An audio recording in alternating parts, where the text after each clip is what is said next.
We're in the information age, but facts are in short supply. Reject the noise, ask bold questions, and seek the truth with FBI whistleblower and common sense extremist Steve Friend. This is the American Radicals Podcast.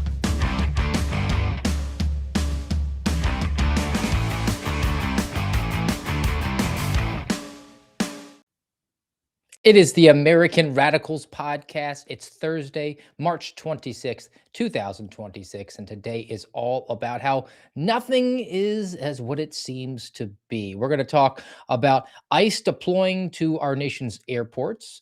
Illegals are still raping our children. There's a settlement on government censorship. FISA is looking like it'll be a clean pass through both houses of Congress. Victims of FISA weaponization are turning around and saying that that's a good thing. And then also an FBI fentanyl indictment is not what it seems. Let's get after it.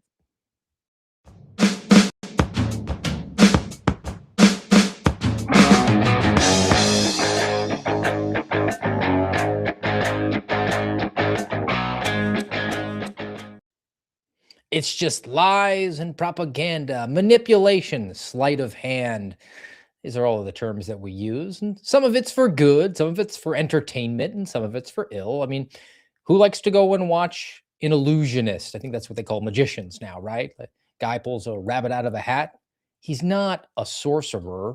He didn't actually pull the rabbit out of a hat. There's a trick there, but it's very entertaining. You like to go to the movies? You see the latest superhero flick? It's all CGI that went into that. There is not a man who's flying above the earth, but it's entertaining. Now, it could be useful to you at home. Like I tell my kids, they still think that I have a human lie detector system in me, like Robert De Niro in Meet the Parents. Like I'm clairvoyant. I come up to them and say, I know you're lying. Because they're little and they can't help but hide their face when I say, did you eat the cookie? And then they're doing this whole thing. But it's useful. I'm going to use it as long as I possibly can. Now we have politicians. They run for office, right? But they never say, I want to run for office because I want to get into power and do the things that I like to do to personally enrich myself, reward my buddies, make sure I get lots of kickbacks. No. They form an exploratory committee. And then they say, look, I'm just such a patriot. I didn't want to do it. I just wanted to go home to my family who I've ignored for the last 6, 12, 18 years in my time in the Senate. And I just want to get back to my roots. And then, the people demanded it. I had to come back yet again for another term. It's not true, but it's a manipulation. It's not what it seems. They're trying to portray themselves to be a family person, and they're really not. How about economic numbers? The messaging that goes on with that. How many times do you hear, no matter who's in charge of the White House, these are the best jobs numbers or inflation numbers or economic output or GDP, whatever it is, since 1997? Well, people under the impression that, that means that things have never been better. Well, it's just not factually accurate. If it's the best since 1997, that means 1997 was better. But nobody wants to put in that thought. Like the way they do sports statistics, right? Every single time you watch a game, they say that, he's the greatest right-handed hitter in extra innings west of the Mississippi in doubleheader night games to make it look like something is dramatic and unprecedented and historical. But it's not what it seems. It's just some obscure factoid that they were able to cull out of all the data. So I want to get to all these stories today and look at them as being, what are we being told? What is actually going on there? And are we being manipulated? And there's lots of high drama around now at the airport as people are traveling around the country. There's some spring break going on. Thankfully, it looks like the spring breakers have died down in my neck of the woods in the land of milk and honey. That is Florida, especially Daytona, the world famous beach where we had like shootings and violence and guns and drugs going on. But I think the rabble-rousers have now left and vacated. Certainly, the traffic has died down a little bit. But I got a couple of videos I want to queue up about the airport drama that's going on. The first one comes from CNN. Well, there may be a celebration here at the airport before it's all said and done, especially for the folks who've been working nonstop extra shifts. If you look right here, you can see this is the main checkpoint. Almost no lines, no waiting, Sarah. And it's unbelievable at this point. This morning started briskly with a lot of people showing up here at the airport. Lines were long. People were waiting about an hour. But when that rush hour went away pretty quickly this morning, we ended up with this. And there seems to be more lines open than normal right now with the TSA workers here breezing people through. In fact, a lot of folks have been showing up shocked at how short the lines are. Take a listen to some of the folks we talked to this morning. I don't see how extra security could be bad, you know. Right. I mean, they're going to help out and, you know, make things move a little faster, but whether they're doing that or not, we don't know. But extra security is always good to me. I mean, you think it's not going to be that bad, Yeah. but then you get here and, you know, you think, oh, man, it really is as bad as they say it is. Well, it's a miracle. Those long waits, they've been quelled. No longer are you having to sit and wait in Atlanta airport for 3 or 4 hours just to make it through security so that somebody wearing a blue t-shirt can fill you up. Now, one of the reasons for that, we're told, is because of the DHS, Department of Homeland Security shutdown. The TSA workers are not getting paid. A lot of them are doing the blue flu thing, even though they're going to be paid back all of their back pay that they're missing out on. And that necessitated moving over ICE, Immigrations and Customs Enforcement officers, away from the enforcement removal operations, the EROs, the deportation efforts that they're supposed to be doing. And because they're actually a sub-agency within the Department of Homeland Security, they say to them, look, your duties and responsibilities to do what the DHS needs to be done. And right now, the more imminent and pressing concern for us as a department is all these long lines in the airports. So I've got another video here, and this just shows what's going on here. And then we'll talk about how nothing is really what it seems.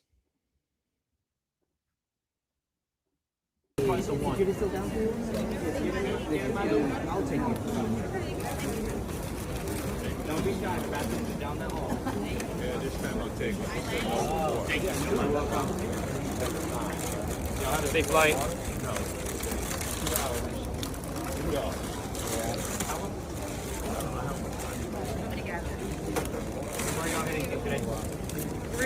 Rio? Oh, nice. Don't be shy, guys. Down the hall. We'll hold your spot in line, I promise. That was my question. No, yeah, if you need to go, seriously, yeah. No, I'm fine just now, but thank you so much.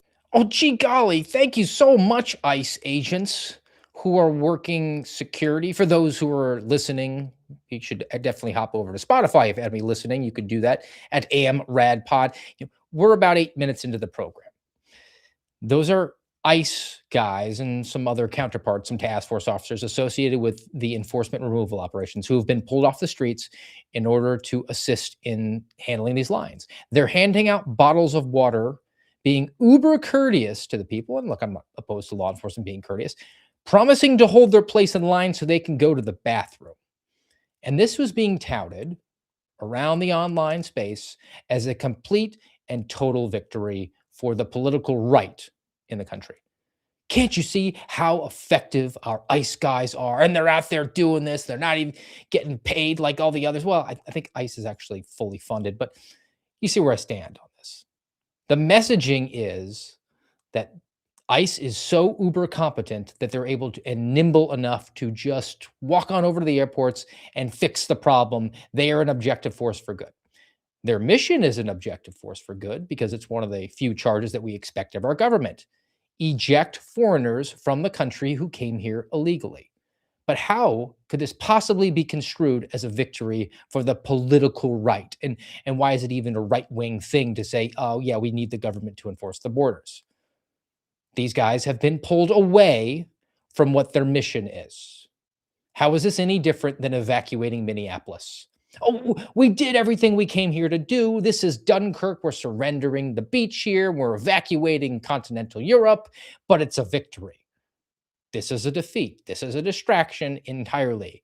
We're not going to get any mass deportations because ICE is so darn concerned about its public image that people are somehow offended by them doing the job that they're paid to do, that they're congressionally mandated to do, that they're constitutionally required to do. But that offends the sensibilities of people who are not at risk of being deported, like the people there at the Atlanta airport. Oh, the lines, they were so bad. I just can't even. Can you give me a bottle of water? And by the way, hold my place in line. That's why I pay you a taxpayer funded salary. Those people are not at risk of being deported. They're American citizens. But ICE is trying to placate them so that they'll somehow come to their way of thinking that they're good guys now. And in order to do that, they're not going to do the job that we need them to do, and that is deporting 30, 40, 50 million illegal aliens. Now, one of the reasons that TSA has been ineffective of late, other than just lots of travel happens to go on right around now, this time of year, is because of the Department of Homeland Security partial government shutdown, which is going on like 44 days now, I think, at this point. I mean, unless you happen to be waiting in line at an airport for some blue-shirted person to feel you up at your crotch, you probably didn't notice very much. And you will start to notice how ICE is not doing mass deportations anymore, probably relatively soon, as it comes time for a lot more building seasons going on in areas of the country that are typically cold this time of year. Now that spring's here, there'll be some more building going on, lots of legal aliens engaged in that. So we aren't really feeling it, but it's a nice talking point. But nothing is as it seems. There's lots of virtue signaling going on in Washington, D.C. And I can think of no greater example than the junior senator from Texas, Senator Ted Cruz. Now, he put this letter out. It's pretty short. He's asking the United States Senate to hold his salary during the Department of Homeland Security shutdown. Quote, due to the Democrats' shutdown, I've asked the financial clerk of the Senate to hold my salary. It's not right for members of Congress to be paid if the working men and women of DHS aren't. Well, he's just a great leader, right? Great strength of character. He asked him to hold his payback. He'll be paid that money once the DHS opens back up. It's not forfeiting the salary. I mean, perish the thought of a United States senator who's collecting about $200,000 a year, living on your dime, actually having to go without. And really, how uncomfortable is Ted Cruz going to be? This is a complete manipulation, right? He's not going to be out in the lobbyist steak dinners.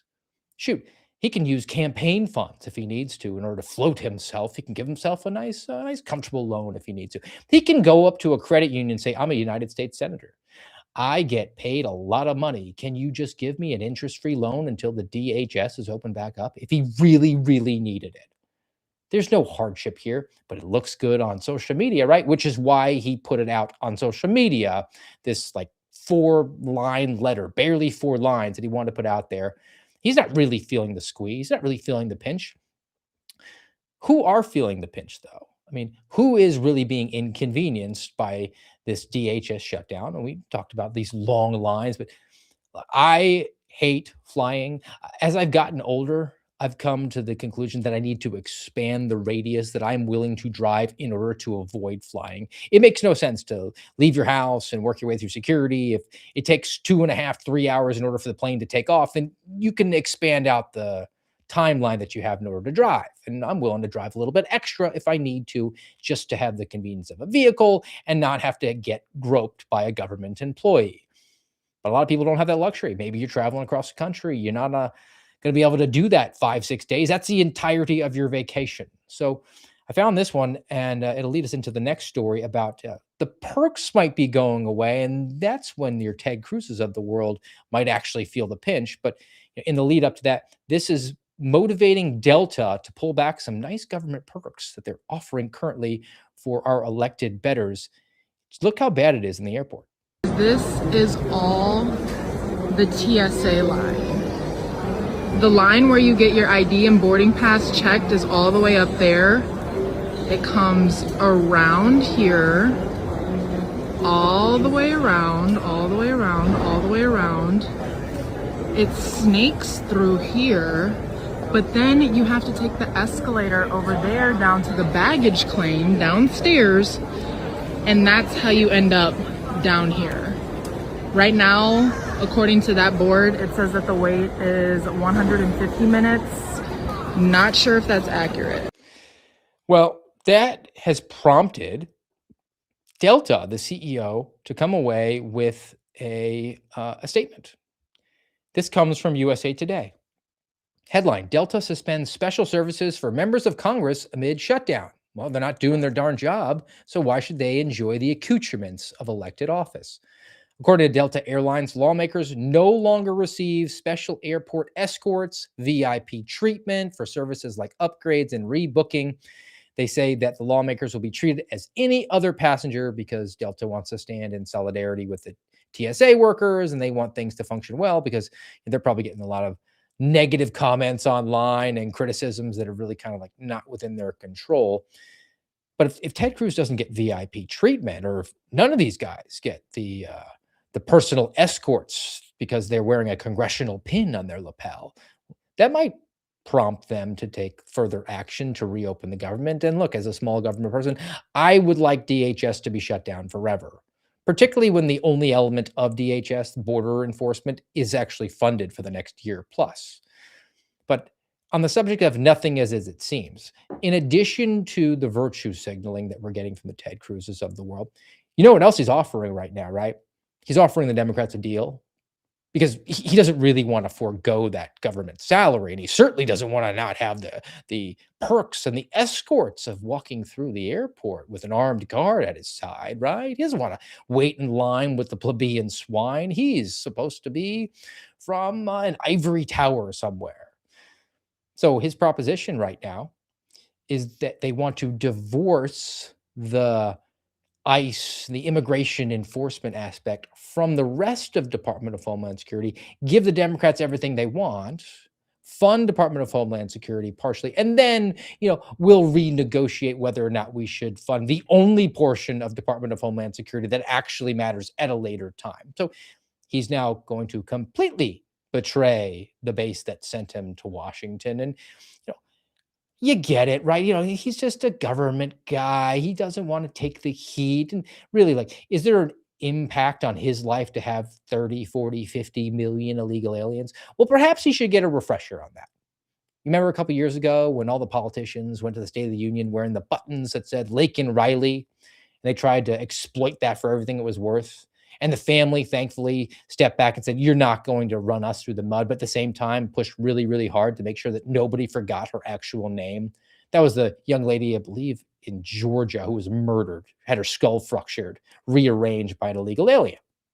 Well, those things are still going on right now. So any sort of argument that, we don't need to fund the enforcement removal operations of 30, 40, 50 million illegal aliens. And, we can just focus, pinpoint on some of the bad actors, but really the more important thing for us to do is to hand out water bottles to people in line at an airport who are not at risk of being deported. Maybe they need a little refresher. So I found this over at the New York Post, and we can see the face of evil. This is an illegal alien.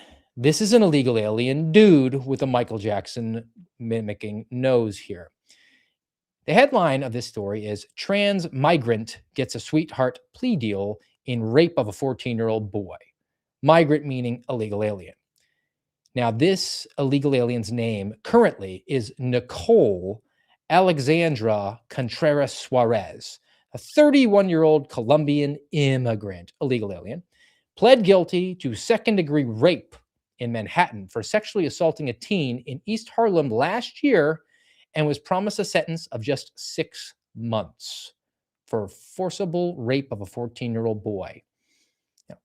The illegal alien's just trying to be a woman right there, right? But it's a Harry, not a Sally, not that hard to tell.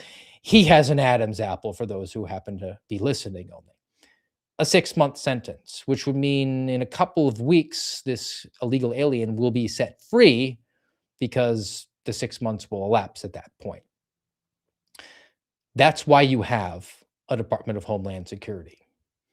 This individual should never have been in the country, and the autopen Biden administration allowing the slews, the scores, the millions of this type of person to come across our border and rape and murder our fellow citizens is the reason that they need to be ejected, deported, marched down to the border, Trail of Tears style, position that nice 18-year-old atop a Humvee with a 50 cal or laser, as we learn now, they have lasers, saying, don't come back.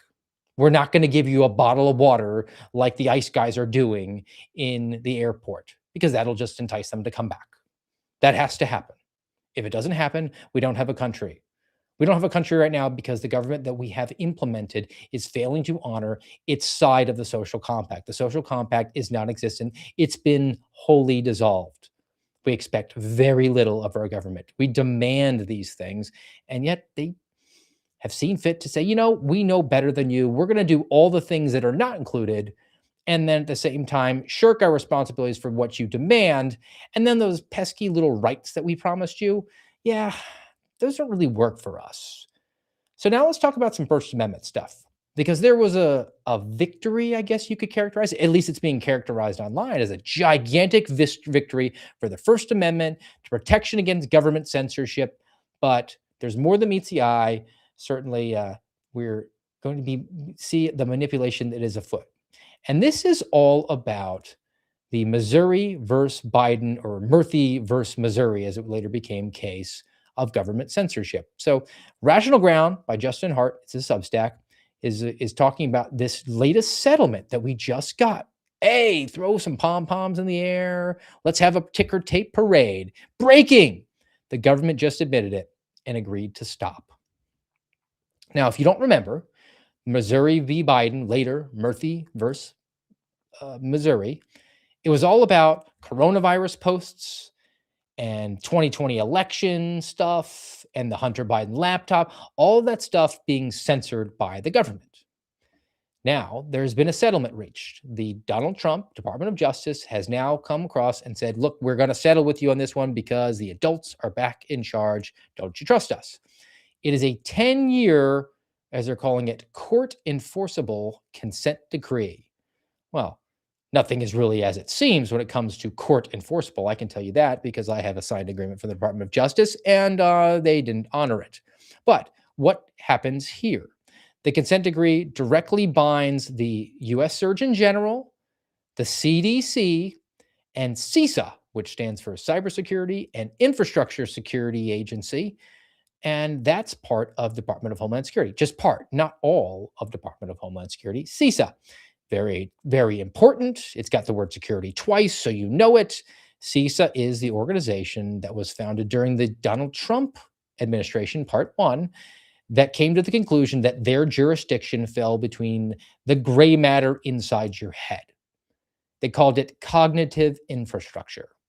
And because they had to control what came out of your mouth, which was derivative of the thoughts going on between your ears, they had to control the inputs that were upstream of that so that you would think and then say the things that they deemed to be acceptable. And they certainly didn't want things like mis, dis, or malinformation. Misinformation being things that are false, but not necessarily manipulative and duplicative.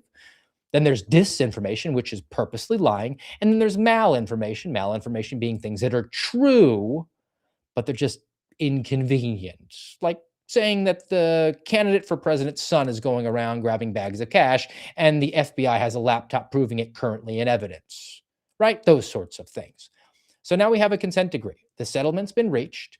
So everybody's celebrating. This is a victory for the First Amendment. I have a quote.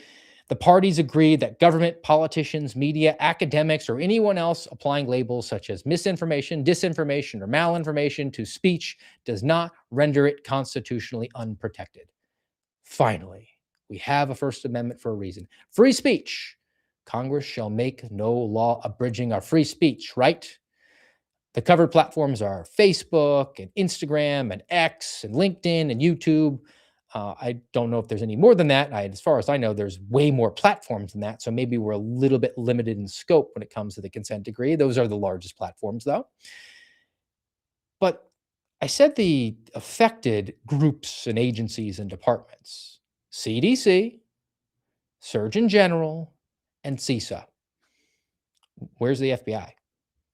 Where's the rest of the Department of Homeland Security if we're ever able to fund it again? Those aren't directly covered at all. Elvis Chan, he was an FBI agent in San Francisco, and he's the guy that went out to social media and said, Hunter Biden laptop has all the hallmarks of Russian disinformation. You need to shut this down. So tell me again how this is a victory. Tell me again how reading the details here that everything is in the headline. There's nothing more than meets the eye here. No, this is a Pyrrhic victory at best. This is the virtue signal that you're going to get from the Trump administration and the DOJ saying, we have fleshed out all the corruption that went on with the Biden auto pen administration, and now we are stalwarts for free speech. But we're not going to hold our guys accountable over at the FBI or the Department of Homeland Security, right? I mean, who can be expected to hinder their operations? We don't want to take away their tools or their abilities. We wouldn't want to, I don't know, put a risk to national security. You could be saying something that's misinformation, and that could be a risk to all of us. So we're not going to limit our capabilities, really. We'll give you these little side agencies, but then, even if they step out, are you really going to enforce it? You and what army? We're going to rely on the courts that, if I recall correctly, and I do, forced me to wear a mask in order to walk into a courtroom to testify. That was from the courts. They said that had to happen. Masks that did absolutely nothing. Oh, you don't wear it for yourself. You wear it for somebody else. And, grandma's going to die or something, even though grandma's not here in the courthouse. This is completely unenforceable. It's completely way too limited. It is not the victory that it's being touted to be, because the government doesn't want to hinder its abilities to intrude on the American people. And that's going to include getting their data.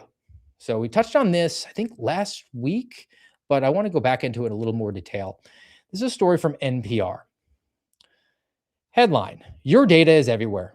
The government is buying it without a warrant. Now, this is connected to FISA 702, FISA being up for renewal here in less than a month. April 20th is the day that FISA expires. It had been renewed for 2 years under the great leadership of Mike Johnson, stalwart of liberty and conservatism and Christian principles in the House of Representatives. And he did that after Donald Trump said to kill FISA, and then course corrected, I guess, for reasons unknown. And then they completely flipped and passed FISA on through. Now, what is FISA 702? FISA 702 allows the government, the federal government, to collect electronic communications on subjects who are overseas, who are not American citizens, and are associated with a foreign government, like somebody working for the Russian government when they're in Russia. In fact, if that Russian guy comes to America, we have to turn it off. We're not allowed to monitor him with FISA 702 while he's here in the United States, while he's CONUS. As soon as he leaves, we can flip it back on, and then we can just look and see what is in his email, and we can look and see what's in the spam or the trash, and we basically wind up getting it anyway. But because communications is two ways, there's the sender and then there's the recipient, what winds up happening a lot of times is that American citizens are hoovered up in all the collection that goes on. And then the FBIs of the world will say, well, we have all this information and it was lawfully gained because 702 was approved by Congress. We're just going to look in there and use it. And another element of this is collection of data, which you're allowed to do for reasons unknown because they do not comport with our pesky, dusty document. It's called data broker loophole. I've got a couple videos I want to get to sort of tease this out there. This comes from the recent hearing that we saw with members of the intelligence community testifying in front of the Senate. This is Kash Patel being asked directly by a Democrat Senator, Wyden from Oregon, about the FBI's purchasing of Americans' data so that the government can spy on them. Dr. Patel, a question for you. In 2023, your predecessor testified that, and I quote, "To my knowledge, we do not currently purchase commercial database information that includes location data derived from internet advertising." Is that the case still? And if so, can you commit this morning to not buying Americans' location data? Thank you. The FBI uses all tools, Senator, thank you for the question, to do our mission. We do purchase commercially available information that's consistent with the Constitution and the laws under the Electronic Communications Privacy Act, and it has led to some valuable intelligence for us to be utilized with our private and partner sectors. So you're saying that the agency will buy Americans' location data. I believe that that's what you've said in kind of intelligence lingo, and I just want to say, as we start this debate, doing that without a warrant is an outrageous end run around the Fourth Amendment. It's particularly dangerous given the use of artificial intelligence to comb through massive amounts of private information. This is Exhibit A for why Congress needs to pass our bipartisan, bicameral bill, the Government Surveillance Reform Act. Oh, I'm sure that the Government Surveillance Reform Act is just amazing. I haven't read it. I mean, I'm not going to let perfect be enemy of good, but certainly if there's something in there to limit the data broker loophole, which allows the government, the federal government of the United States of America, to steal, tax your money, or print it out of thin air, making the dollars in your bank account worth less and worth less, and they become worthless through this little thing called inflation. And then taking those dollars and sending them to big tech to enrich the big tech companies, make sure that those billionaires are worth extra billions, to purchase your data so that the federal government can investigate you. You're funding your own demise. How is this in keeping with our Constitution? We have a Fourth Amendment, right, against the legal search and seizure. Well, they're commercially available. Well, what's the difference between that and making an honest purchase and the government just leaning on one of its counterparts in the private-public partnership area, like Elvis Chan did, and saying, hey, we need you to suppress speech, or hey, we need you to turn that information over to us. Can't tell you why. And national security, why don't you do it? In fact, we're going to quasi-deputize you, meaning that you're derivative of the government, meaning that you're essentially performing the function of the government in order to search Americans' personal, private information for us. But because you're private, we're operating within the confines of the Constitution, according to the FBI director, who I believe is an attorney. Maybe he was absent the day they taught law at law school. And look, I've said it, and I remain on this. I believe that the Senate and the House will not only pass FISA on through, no changes, saying, hey, look, everything is fantastic now, and we'll get to some of the people that are saying that, but they're going to do it and attach it to a Department of Homeland Security funding bill because people are feeling the squeeze, right? They don't like sitting in those lines. Look, I don't want to sit here for 3 hours so I can go on vacation to Rio de Janeiro. Why don't you just spy on me? That would be way better. I just don't want to be uncomfortable. There's more that meets the eye. There's going to be things that pass on through. Now, look, here's an update on further evidence why this will happen. Now, I referenced Mike Johnson. 2024, Donald Trump was a candidate saying, we got to kill FISA. I believe that's what he said, kill FISA. And then all of a sudden he's changed. He said, I'm going to get elected because the polls are so fantastic. The polls have never been better. I'm the greatest. He did that whole spiel. And he said that we're going to take it back up when I'm the president. And then Mike Johnson dutifully followed suit and wound up passing FISA through. He wound up voting as the Speaker of the House in order to avoid an amendment that would have required the federal government to get a warrant in order to spy on Americans, which is consistent with our Constitution. But Mike Johnson said, no, we don't need it. We're just going to trust the FBI to do the right thing. Yeah. Well, where does the president now, he was candidate then, where does the president currently stand on FISA and what should happen with it? Kill FISA, let it through, and then we'll edit it later on when I'm the president? Where is Donald Trump on FISA? Director Patel has also said FISA 702 is indispensable. We're 30 days away from it going dark. Director Radcliffe, can you clarify the president's position on an 18-month clean reauthorization and how that's going to proceed moving forward? Congressman, thank you, and thank you for highlighting this issue. So the president is in favor of an 18-month clean reauthorization of FISA 702. And I would add to that, I'm heartened by the fact to hear that the chairman of this committee and the ranking member are in agreement with that. And I know there's bipartisan support for that, and there should be. It's just one big club and you ain't in it. Bipartisan, bicameral support for the American people to get spied on by their federal government. And if you haven't listened, I noticed Tulsi Gabbard, when that question was put out there, just looking down at her hands. I think that she's probably the last one with a sliver of a soul left in the intelligence community. I've only talked to Tulsi Gabbard once. It was for about 5 minutes. So I hardly know her. I'm not going to do the thing like everybody does with Charlie Kirk, being like, she was my best friend. And the one thing she told me was, and insert whatever sort of political gain you have there.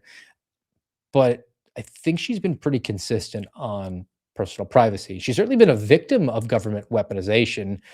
Unlike others, if I had to place a bet, I think she's probably still in the camp of this power cannot be with the government to do.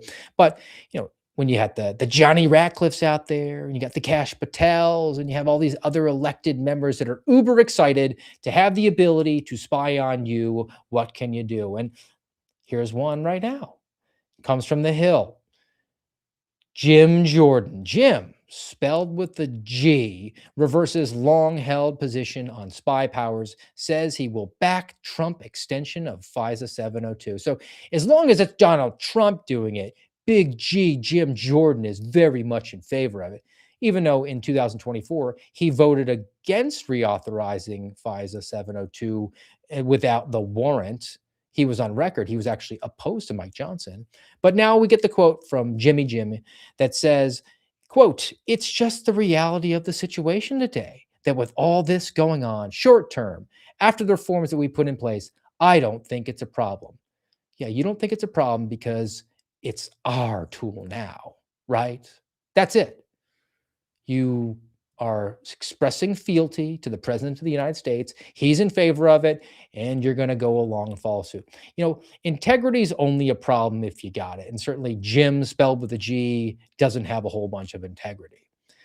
Now, Kash Patel also lacks all modicum of integrity and I think operational prefrontal cortex when it comes to matters of the law. But he is a victim.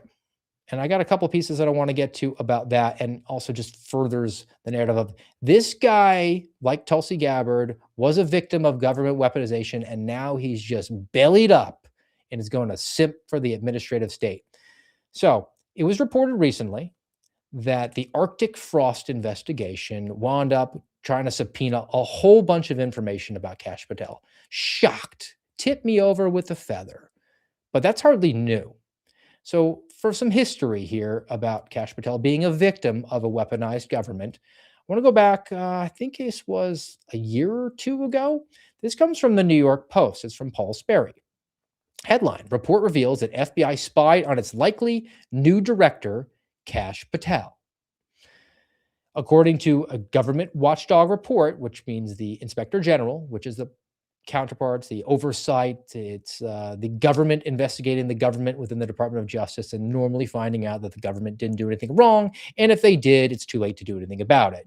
But there was a report that came from the Inspector General. It was a 100-page report. The FBI subpoenaed records as part of its investigation it opened to find out whether congressional staffers leaked classified information about the Trump-Russia collusion case.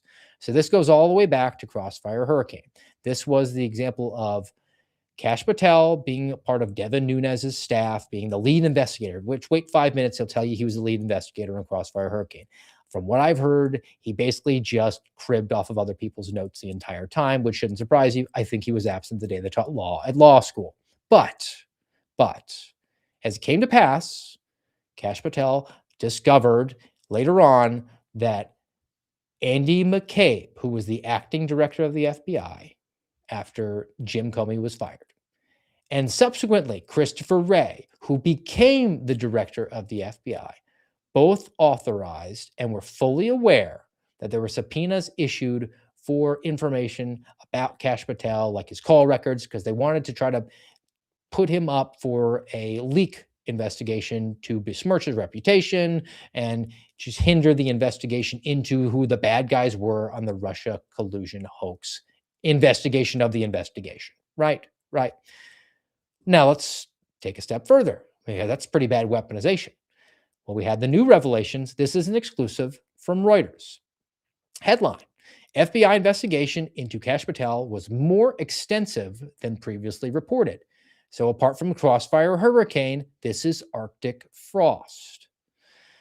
Special counsel investigation began in 2022 of Kash Patel, who is now the FBI director, was then a private citizen, included demands for more than 2 years of his phone records, text messages, financial information.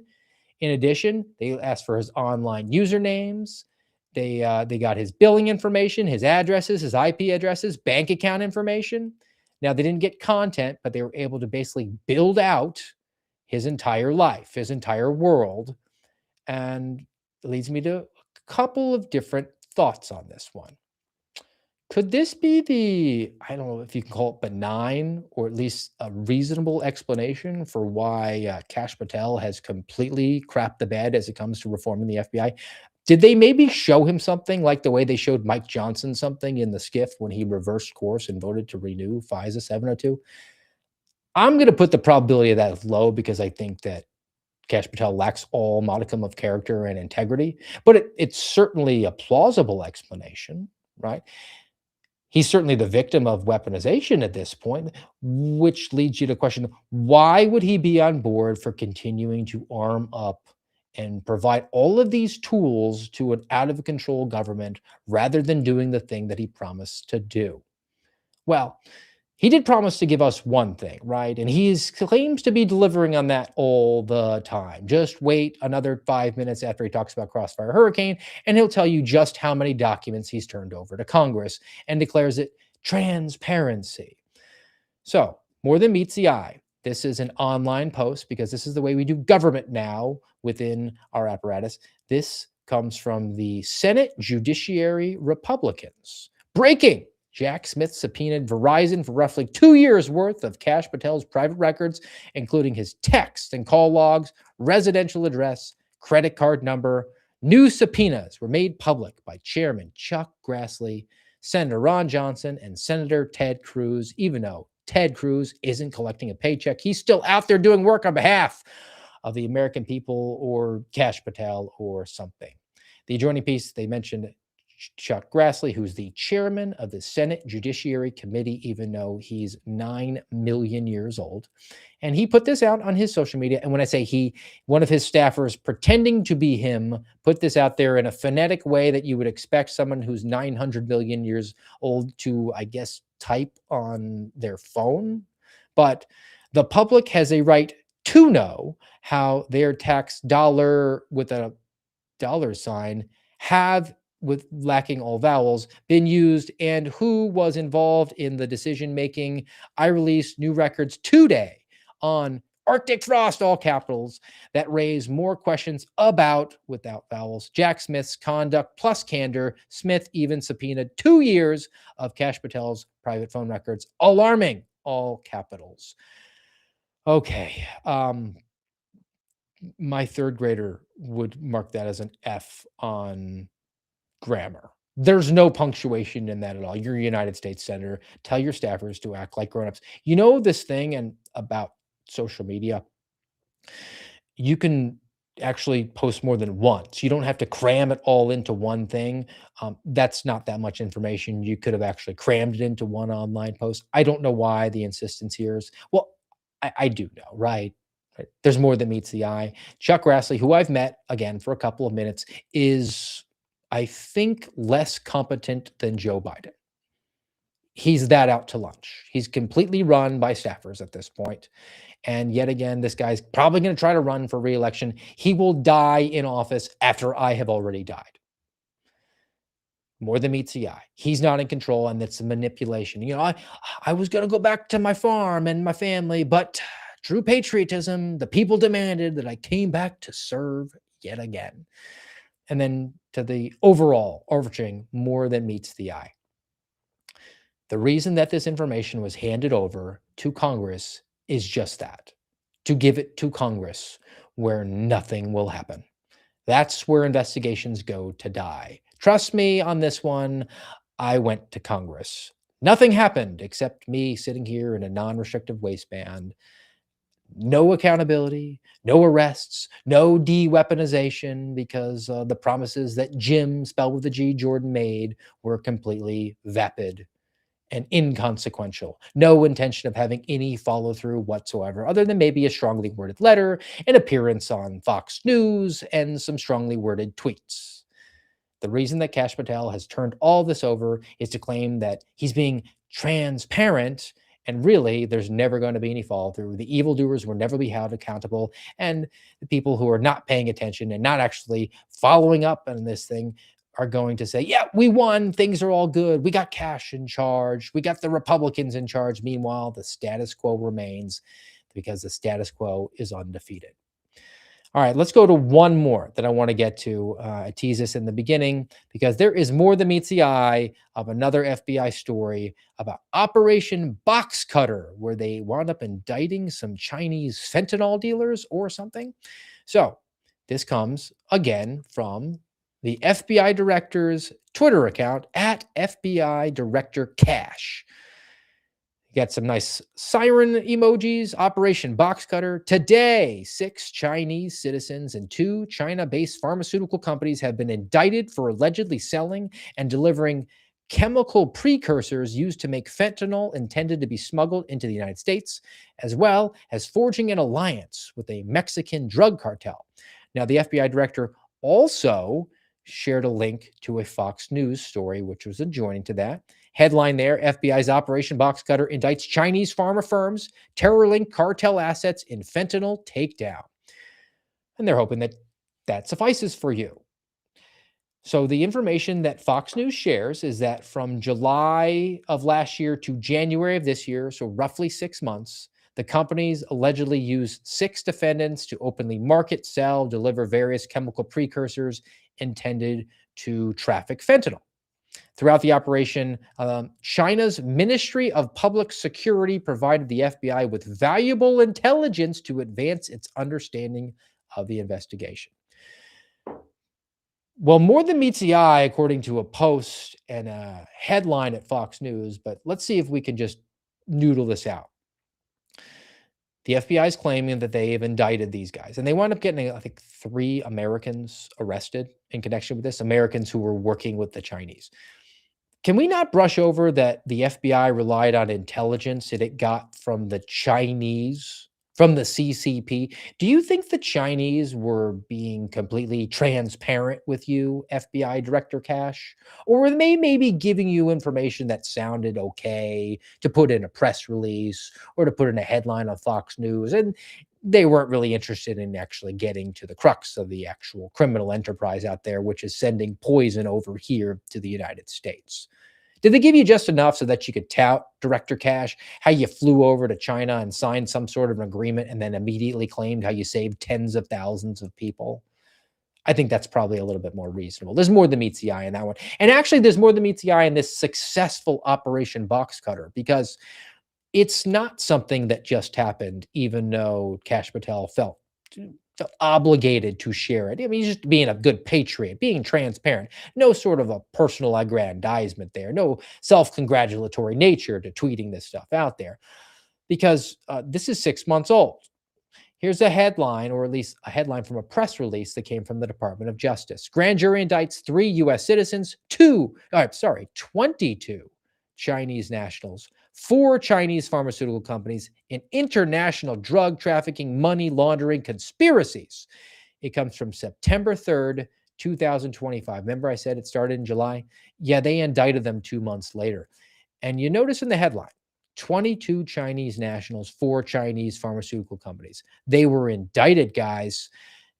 22 Chinamen who live in China, 4 Chinese companies that operate in China, meaning that the FBI spent your money, the money that was stolen, I mean tax from you, and then given to them in the form of their $11 billion budget, to indict 22 dudes who are in China and will never face American justice. Do you trust that Chinese intelligence now? They didn't even turn these dudes over to the American law enforcement apparatus that saw fit to bring the hammer of justice down on them. There's always more than meets the eye, and it's never in a direction that is beneficial or objectively good for the American people. Okay, that's the end of the AM Rad Pod for today, guys. Thanks we went a little bit long, but I got a nice fun palate cleanse, and this is along the lines of more than meets the eye. Shocker, guys. Did you know that Kermit the Frog wasn't alive? I ask you a question. What's Kermit made of? Well, it's a kind of a fleecing fabric. The first Kermit was made out of right there, will you? The first Kermit I made the first Kermit out of a spring coat of my mother's, and a couple of ping pong balls. I see. For the eyes. We still use ping pong balls. I don't.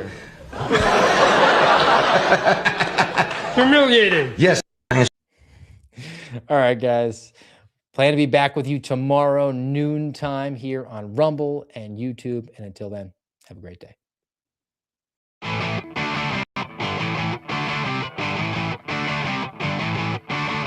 You've been listening to the American Radicals Podcast. Find us on YouTube, Rumble, and X at AMRAD.